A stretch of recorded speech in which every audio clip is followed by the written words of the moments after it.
Hi, this is Sandra Henry Stocker, author of the Unix as a Second Language blog on Network World. In this Linux tip, we're going to look at the wdiff command.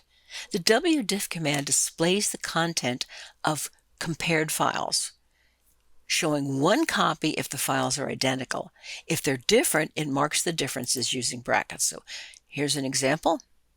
These files, file 1 and file 2, are the same, so we see one copy, and file 1 and file 3 are different, so we see it one copy but with the differences highlighted in these brackets, like right there and wow, and right there.